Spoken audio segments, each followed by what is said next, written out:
Kita mengamati situasi terkini ya, reformasi yang ada di bursa saat ini tentu ini menjadi hal yang menarik juga untuk diamati ya, apalagi kalau kita lihat mungkin ini juga menjadi peluang untuk rebalancing aset begitu ya Bu Ya. ya. Nah bagaimana Ibu melihat ini? Artinya apakah ini juga menjadi peluang yang cukup baik untuk melakukan rebalancing aset? Baik. Khususnya mungkin di bulan Februari dan juga di bulan Maret ini.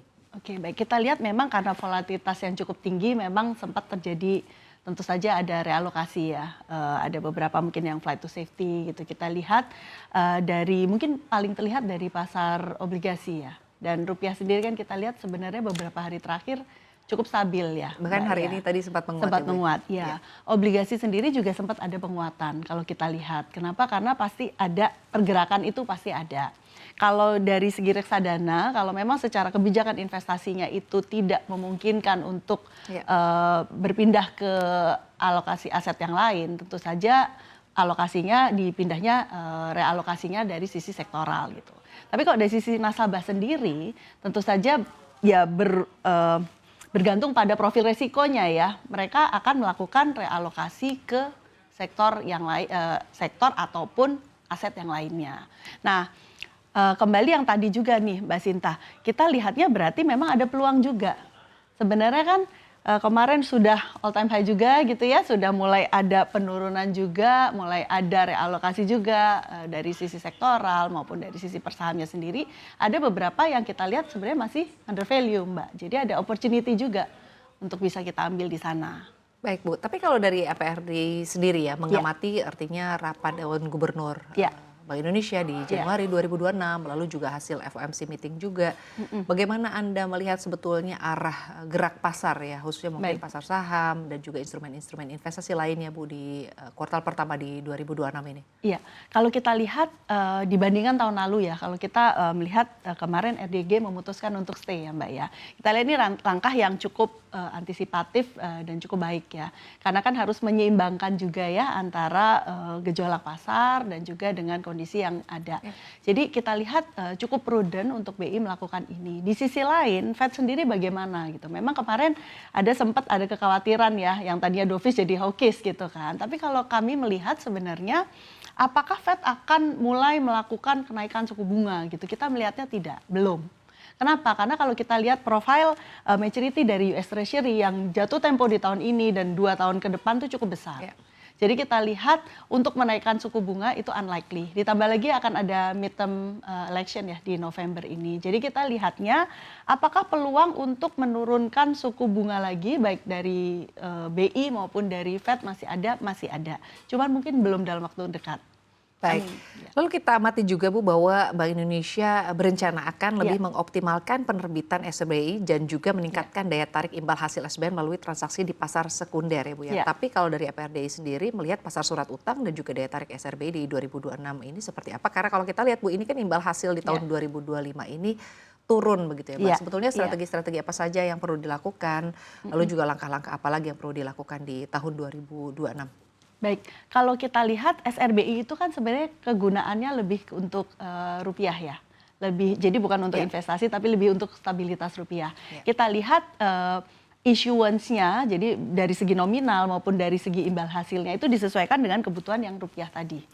Jadi kalau misalnya tidak terlalu butuh ya tidak akan terlalu besar. Di sisi lain saat ini obligasi itu paling banyak justru malah dimiliki oleh Bank Indonesia ya. Kisarannya mungkin sekitar 24-25% gitu kan. Dibandingkan dengan asing yang cukup rendah nih di 14%. Nah kita lihat 13-14%. Jadi volatilitasnya tuh cukup terjaga ya, dalam arti porsi asingnya kan tidak terlalu besar untuk menimbulkan volatilitas yang tinggi.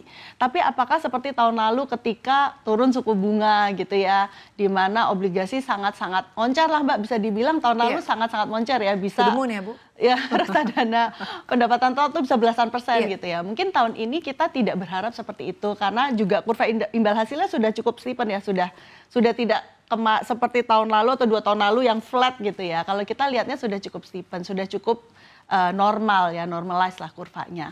Tapi peluangnya bagaimana? Peluangnya kita lihat masih ada. Jadi kan bagaimanapun nasabah membutuhkan instrumen-instrumen yang cukup terdiversifikasi ya Mbak ya. Tidak hanya dari saham tapi juga dari kelas aset yang lain. Jadi potensi ini masih tetap ada. Apalagi potensi penurunan sebenarnya ada walaupun tidak dalam waktu dekat untuk yang suku bunganya. Baik, lalu Bu, di tengah situasi terkini ya, volatilitas yang terjadi Iya, pada IHSG, lalu juga iya, di tengah pelemahan rupiah, walaupun kalau kita lihat di siang hari ini rupiah berada di zona iya, penguatan, begitu ya. Lalu kita lihat kita sebetulnya sekarang nih sedang berada di tren suku bunga rendah, iya, begitu ya, dan juga di tengah tensi geopolitik. yang Kita cukup sedang menantikan seperti apa sebetulnya ya hasil iya, akhir dari tensi geopolitik yang terjadi iya. pada saat ini.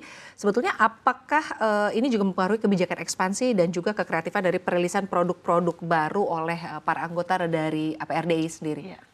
Kalau kita lihat ada beberapa hal ya selain tadi ya kondisi pasar sendiri, ada beberapa hal yang menjadi dasar untuk penerbitan produk. Di antaranya adalah tentu saja aksesnya, akses dari nasabah itu sendiri. Kita lihat akses nasabah sekarang sangat-sangat terbuka ya dibandingkan mungkin bahkan Ya. 5 tahun lalu sebelum COVID aja sudah sangat beda ya. Jadi dengan adanya akses terbuka ini ditambah juga nasabah-nasabah yang baru ya dari pasar modal kita lihat ya eksponensial jumlah nasabahnya.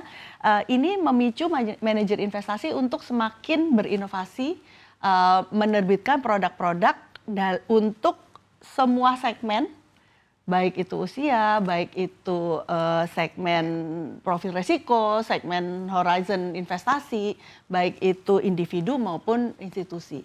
Jadi peluang itu selalu ada. Ya sebetulnya semakin banyak pilihan dan itu Betul, juga betul. diiringi dengan semakin banyaknya peluang begitu ya Iya, Bu Lolita. Lalu betul. selanjutnya Bu terkait dengan estimasi terhadap prospek pertumbuhan dana kelolaan di industri reksadana di tahun 2026 seperti apa Bu Lolita? Oke, kami masih sangat positif ya untuk prospek karena kan bagaimanapun industri reksadana kita lihatnya tidak hanya dari reksadana saham atau campuran Reksadana saja apa ya, sih Bu Mbak. sebetulnya saat ini yang menarik begitu atau menjadi idola atau Itu favorit? sebenarnya tergantung dari profil resiko ya. Tapi kalau yang baru-baru, yang newbie lah ya, atau yang baru masuk ke pasar, biasanya sih mereka lebih ke yang konservatif seperti pasar uang ataupun yang pendapatan tetap. Ya.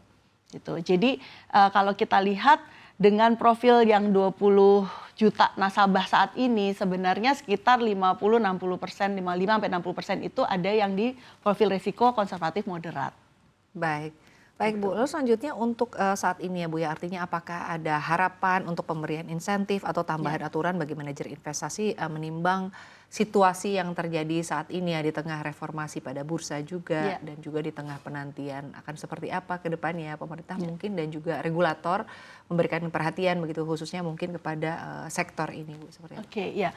Sebenarnya kami sangat berterima kasih juga dengan regulator dan SRO ya, OJK maupun SRO sudah memberikan kesempatan untuk APEDI untuk join bersama dengan working group maupun ada yang namanya task force pengelolaan investasi. Jadi kami cukup terlibat mulai dari tahun lalu ya dalam task force ini untuk terus melakukan pendalaman pasar, kemudian juga kami melakukan kajian-kajian apa yang harus mungkin dikembangkan atau dirubah atau jika perlu dideregulasi ya. Sebetulnya untuk saat ini Bu, menurut pandangan dari APRDI sendiri, apa Ya, yang perlu dikembangkan? Artinya oke. harapan apa terkait dengan bagaimana bisa mengembangkan ya Ya. di dalam hal ini? Oke, ada beberapa yang kami lakukan. Yang pertama tentu saja yang literasi dan inklusi. Ini kami akan menjalankan kampanye nasional ya di tahun ini ya secara meluas sehingga pemahaman dari masyarakat sendiri akan meningkat dan diharapkan terus menjadi penyokong untuk pasar modal Indonesia ya.